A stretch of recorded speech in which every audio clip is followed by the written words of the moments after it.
I'm mesmerized, and I'd like What to paint happened? like that. Oh man, the people that he was in business. You got to watch that documentary on Netflix. It's bad. They were greedy. They did a bunch. They were trying to take over his estate. Bad.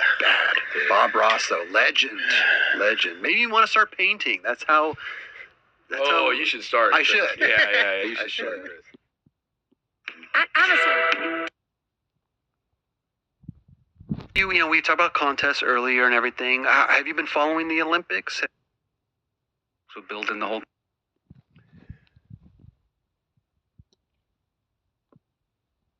So I guess I wanted to say something about this Rowley interview, which I've just found. I think this is the second one he's done. There's another Rowley interview on this 9 Club, but I never watched it. I was going to watch it at some point, but I never got around to watching it. I've seen the Roon interview. This has got to be the second time that Rowley's been on there, surely. I must be right. But anyway, even if it isn't. So they're talking about the Olympics, what does it mean for skateboarding? They're even talking about, what is the direction of skateboarding and is it even going through a low point? But I wouldn't have thought so if it was in the Olympics. And how much...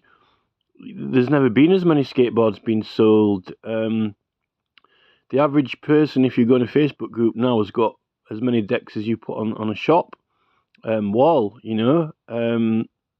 or particularly older skaters in the older groups are collecting decks. It was nothing like that when we were younger. People got a deck to skate.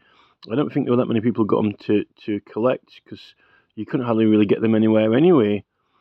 Maybe there are people who are knocking around who don't even have a deck and they're like trying to scrounge wheels or a board, just anything to skate. But there are plenty of those around. There are plenty of people who can like give you an old board or whatever. But basically, I think essentially what Rowley was saying, right, if I can get this right, is that he's saying that he prefers he doesn't like the Olympics. It didn't mean anything to him. He didn't show any interest in it.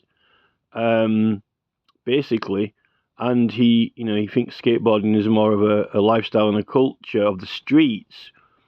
Which is pretty much kind of embodied and emphasised in a lot of adverts that he's appeared in, particularly like Vans. The Vans advert when he's like, I think there's a Vans advert when he's skating around, particularly Liverpool, and there's loads of gnarly spots, and he's just cruising around and doing wall rides and various gnarly stuff.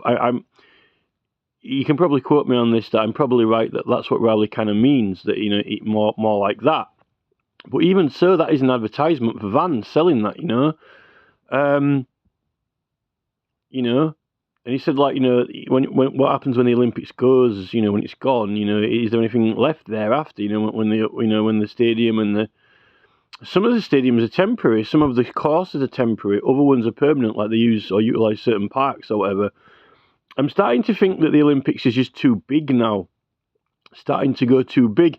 It's getting, all of the parks are so big that there's just all this massive empty space in between. You do one trick and then you're just travelling across a park, avoid space to get to another place. And it might be a gnarly board slide or a really rad board slide. It might be on something huge and massive, like it's very, very difficult or scary to do. But I don't really think that all this travelling from one location in the park to another with not much going on in between is that impressive when there are certain skaters like in Europe. There are multiple skaters off the top of my head. Some of them's names I don't know, but you probably know who they are. You'll get some random gnarly park in Europe. It could be quite a big park, and you've got these guys going around, cruising around, like doing mad stuff, transfers over things, and not just kind of like the Marseille contests when you saw, like Alan Peterson and all that kind of, Dan Grenoble and all those sort of people flying around in massive airs and transfers and all kinds of crazy stuff on the spine. But kind of like there's a lot of European parks when you get guys who are just doing like, manuals in and out over the top and kind of like sideways blunty slide things on the platform, like a sideways blunt slide and just loads of weird kind of things, very, very creatively linking things and flowing it together. You don't it doesn't seem like the Olympics is bringing that type of skateboarding into a big arena or stadium. It seems to me like, particularly in the last two ones that we've had, it's kind of been like, drop in and then you're going across a massive area to get speed to do something. Like even Andy Anderson was doing like lip slide on a big gnarly. Okay, it's a big gnarly wall, but it's a lip slide, and then even he tried to bring a little bit of creativeness into the middle part of the park when he was doing his kind of like tech stuff and kind of his Rodney Mullaney type of things mixed in with it, but that didn't really score him that much points, really. There are airs and things like that, but I don't really think that they look necessarily that spectacular in that park environment when, okay, some of them throw in some McTwisty sort of things and stuff like that, but it's still like, it's kind of like a setup park, isn't it? It's almost like, it's more like play. It seems to me like more like a pool or pinball or something when, someone's flying around to one end and then, okay, they might get a big air or do a McTwist or something, but then they're going across to the other side of the park to do something else. To put it, briefly, there's a lot of travel in between with less tricks. That's what I'm trying to say on bigger things. And I don't like that type of skateboarding. I think it's cooler to have more of an interesting, gnarly, urban sort of park with loads of quick, really gnarly pool riding or gnarly things that are really, or even really tech difficult stuff, but it can come quick and hard sort of thing, and maybe there's not enough, just not enough room to get enough people around to watch that. But it definitely, I mean, kind of like if you're doing a carve or a slash or a backside Smith or even some flip trick around the tight corner or something like that, and then flying back out again, or even some flip stuff. It's definitely opened it. It's getting to more like you just got the feeling of snowboarding, but on a skateboard. And even snowboarding's got too big for me. I mean, for me, snowboarding was cool because I couldn't do skateboarding airs and tricks. So the fact that I could actually do airs and grabs and spins and stuff. But now some of the skateboarding stuff is way bigger than even you do it on a snowboard. If you're not going necessarily that huge, but on the snowboard, actual huge stuff is just ridiculous. As for the whole industry and the way it's going, this is what I said it, although he's probably getting at it, but I just, maybe I'm not getting the words out that I want to get out. There's plenty of what I could have said about it and added into it while I was watching it and thinking of what I wanted to say. I'll try and get as much of it in now, but I think it's important enough to say it, and that is this, that I think that what Rowley's talking about, the origins of skateboarding and the kind of like what is skateboarding originally or meant to be. If you think of that spot in Liverpool, right, which I actually we did go to Liverpool one day and we skated in the city, but we didn't go to that police bank spot. We were near it. I didn't know that it existed. I'd seen it in magazines, but for some reason I got it into my head that it was in Warrington, not in Liverpool. And when we went to Liverpool, some of the people that said to go to Liverpool would have probably known that it was there, but we just didn't end up going there. And there was quite a few times I had the perfect opportunity in my whole life to go there on multiple occasions. I probably was like, at some point I could have been like, maybe even 200, 500 meters away from it during the week. If I were knocking around in Liverpool for work, I could have gone to it, but I just didn't. I didn't know.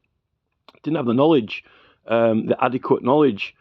But I did go to the spot after it had been taken away. And the spirit of the spot, the surroundings of it, the environment, the location is all intact, and it's still quite a cool place to go. But going there and being there, I can see what it was like without the actual thing that you skate there. And I think, that would have been my dream come true probably as a kid to have been able to go to that spot and skate it, and people getting stoked on it, and having a go. And even if I'd ever learned to do a trick on it, or been able to do a trick on it, I would have been stoked. Like something like like a Mayday or something like that on it, I would have been mega stoked. But still, saying that, did go to other spots and have other spots and went to other parks and been to other places that have been similar or rad. And, there's something in that Carl Shipman interview and advert on roller snakes when he said, Shipman didn't necessarily like it in California because everything was too perfect or quite smallish and smooth, and he preferred it a little bit more gnarly because it felt like England and a bit more of the street, which Rowley skating kind of, you would have thought, is more lending towards that vibe when you've got, the whole Volcom thing thrown into it as well. But still, that's a clothing company and it's selling a lifestyle. I think the thing is that the majority of skateboarders or kids through the early 90s who didn't have that much money, and that's why they were into skateboarding, it was about the actual skateboarding and being on the streets and being urban. Not many of them were successful and became successful and got to have their own shoes and board and decks and clothes released and got to travel and go to all these trade shows and contests, and they looked up to those people, but they actually weren't those people. And there's a lot of rad skaters who were pretty gnarly who didn't ever get sponsored or anything, right, that you could come across at parks who could just still do some rad stuff. So I think the essence of skateboarding really is not being necessarily successful, and having all the trade shows and companies and deals and, signature models and everything like that. It's actually being a customer and a skater, not a pro. But saying that, there's nothing wrong with being a pro. I mean, if you look at all of the early blind video days, the thing that everyone likes about the blind video days is that that's when those companies were starting out and doing well, and all of that street skating. And the thing is, the products are going to be there, so you've got a deck so you can skate, and you've got clothes to wear, and it's its own fashion, it's its own scene of itself, right? It doesn't need anything else, although obviously it lends from other cultures like hip hop or whatever you want. But now the thing is that what I think Rowley doesn't like about the Olympics and the success of the whole sporting part of it is that, put it this way, if you haven't got any money but you've just got a skateboard and you can knock around that on the streets of Liverpool or whatever, you're doing it for fun because you can't afford to do anything else, right? You're doing it because you ain't got enough money to do all else, and it's cheap, and once you've got the deck you can ride it every day. There's no entry fee, there's no yearly annual membership, and you don't have to travel to get anywhere, right? If you've got some cool spots locally, you can do it. If you had a skate park or a ramp, that's a bonus, right? That's the point, right?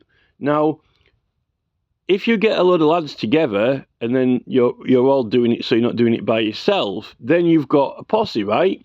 Now, if you get the model of, it doesn't matter whether it's pool skating in some old pool in California or whether it's like, the Police Banks skate spot in Liverpool, everyone has a go and you're getting stoked on each other and you try this or try that.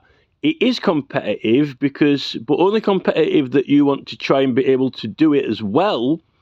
There's always going to be someone who's a bit better or, who's going to be better than everyone else, but competitive that you're trying to do something, and when you do it, it feels cool, right? It feels kind of rad, and you're doing it to be able to do it because it's difficult, but also you get stoked off it and it feels good, and, you're all enjoying yourselves, right?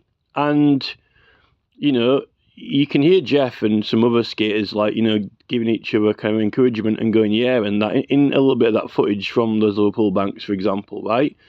Now, the thing is that, you need stuff, you need decks and that, and then you need people who are good at it to know what you can do or what tricks you want to learn if you've seen them on videos and things like that, or make your own up. But the thing is, right, skateboarding was never busking, right? skateboard, you never put your hat on the floor, right? And you never like, it's not like you're Rodney Mullen and you put the hat on the floor and you're spinning around on the spot, you know, and people chucking money in the hat, right? And you're not like one of these kind of like, you know, Gary Barlow wannabes, right? Who's like, you know, I've just seen a guy that Matt Hardy just shared a video of, and he's like in the middle of London, and he's got like an amp, and he's got like a microphone, and he's got like a speaker, and he's just like singing like Gary Barlow, like with all the fucking dance moves and all the like break dancing and sort of like, you know, robo moves and all that stuff in the middle of London. And he you know, he's talented. He's got a talent. He's a singer, right? But he's got a box there, and they're throwing money in it, right? So it ain't like he's just doing it because he loves singing. They're chucking money at him, right? And, you know, I severely doubt he's going to say no if Simon Cowell walks past and flicks his checkbook out and say, you know, like, you signed to Cowell Limited, you know? So skateboarding was never busking, right? You're not a street entertainer. You don't, like, have a monkey. And, well, funnily enough, they haven't got a monkey on the end of the flip video, but you ain't there with, like, you know, you ain't there to get crowds around and sort of, like, you know, cheering. You ain't there to get a circle of people around you and spin on the spot. That's a little bit like, kind of, I suppose it is a little bit like Mullen. Although, you know, funnily enough, that's the least time he lands as many tricks is when he's got a lot of people around him, unless he is doing those flatland stuff.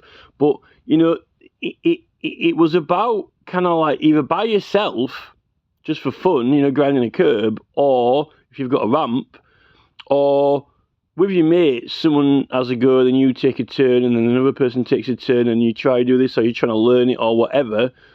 You want to get better. It is competitive, but only in the sense that, you know, you're trying to do something because you want to be able to do it. It's not like, you see, if you all could do the same tricks, then you don't necessarily do them every time, or you can mix them up. There's a creative element to it as well, right? Because you can learn a new trick or invent a new trick or do something different, and then you can name it, and then you can even do different combinations of tricks, like, you know, this, then that, then that. So it's almost like, in a way, it is creativity mixed with, you know, ability, right? But you're doing it with your friends to pass the time and for fun and, you know, to socialise, right? You're not doing it just for chucking money in a hat, right? Or for the crowds, other than having your mates around or the people who are interested in skateboarding. You're not...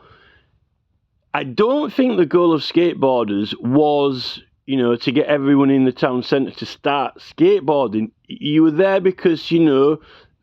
you didn't have... This is another thing that I think Rowley should have said. And I don't know whether this breaks his philosophy, because, you know, now obviously Rowley's a famous skateboarder, but and in the industry. But going back to the street roots, you're not trying to get everyone in the town into skateboarding. You're doing it because, you know, you are not executives in offices, you know, doing big oil deals. You are not... you know, SSS Enterprise, you know, you are not, you're skating the things they make. Some of the things, like some of the buildings and the architecture, you're skating that, but that it's an alternative use, you know. You aren't the executive in the top of the building, you know, you aren't, you know, the architect, you know, you're a skateboarder, right? And I think the thing is that once you're a successful skateboarder and you're getting paid for it, but obviously by the company, not by people walking around the street who aren't interested in it. You're not getting money thrown at you by people who are not interested in skateboarding. You're getting money from actual skateboard companies that want to make skateboards and, you know, clothes, so you've got something to wear that's within the culture, right? The thing is that the thing with Volcom and companies like that, they've got something cool, they've got something rad, and it serves its purpose for its community. But when they started getting successful and making a lot of money, then you get these other corporate entities coming over, and then they want to buy it, right, and take over it, or have shares in it, and then even if a couple of the designers stay on that are original and have got some kind of style or direction, the big corporate interests and entities are only keeping them on because it won't even be the same thing anymore if they don't stay on, or if they completely and totally leave, But so in contrast to that, with the Olympics, they're trying to get loads of people to gather around and watch, and there ain't enough room for them to gather around and watch on a street spot, so they need a big stadium, and then it needs to be bigger and bigger, and they've got to get money in, and then it is getting loads of money thrown at it, and everyone wants a piece of the money, and everyone wants their name on it, and then it's not just the skateboarders' names, it's like Nike or this or that. But there's another element to it as well, which is important to mention, and this ties into Robert F. Kennedy Jr. and the whole thing, what's going on with politics now, and that is this, which is that I think BlackRock Vanguard and this whole big corporate, buying out of all the surf companies, all the skate companies, any companies, football, everything, right? They want to own it. They want to own it and financially be in charge, financially be benefiting from it. But it's about controlling the culture. You see, the thing that I don't think Tony Hawk and all these other people realised is that the dark shadow, you see, the street skater, the urban people aren't meant to be part of the establishment. Volcom was like, freedom against the establishment and so forth. It's meant to be independent. It's meant to be its own thing, independent truck company, independent. It's meant to be its own thing, right? But what happened is, big corporate entities came along and said, oh, we want it. We want to have it, own it, be in charge of it. And then they sold it for the money. And the thing is, what they actually want is they want, now when you've got all this, Nigella Houston and all this kind of thing going on, they want to, they like own the scene. They own skateboarding. They've literally bought skateboarding. Like, oh, that's ours now. This is, Nike. This is Nike's. This is like the whole, corporate thing. And then what you end up doing is when you get them all in tracksuits and so forth, is that then through their clothing and through their products, like all of the, Supreme and Nike type side of it stuff, if you control the products and control the image and the culture, then you control the skateboarders. And I think that's really what the big enterprise want to do. They want to control the skateboarders because they don't want them to be independent. They don't want them to be the street culture, the rebels, the opposition. We're not in on this enterprise corporate stuff on the streets, because the thing is, if you would have, had, millions or billions or whatever, you wouldn't really have been a skateboarder. And I think that's what Rowley kind of means, because, all right, you can kick a football around, but if you've had loads of money, you might have been on holiday, you might have been scuba diving, you might have been in Iceland in the hot tubs, you might have been, in a safari in the jungle, you might have been, like fucking Raiders of the Lost Ark, fuck knows, but we wouldn't have been skateboarding in the streets of Liverpool.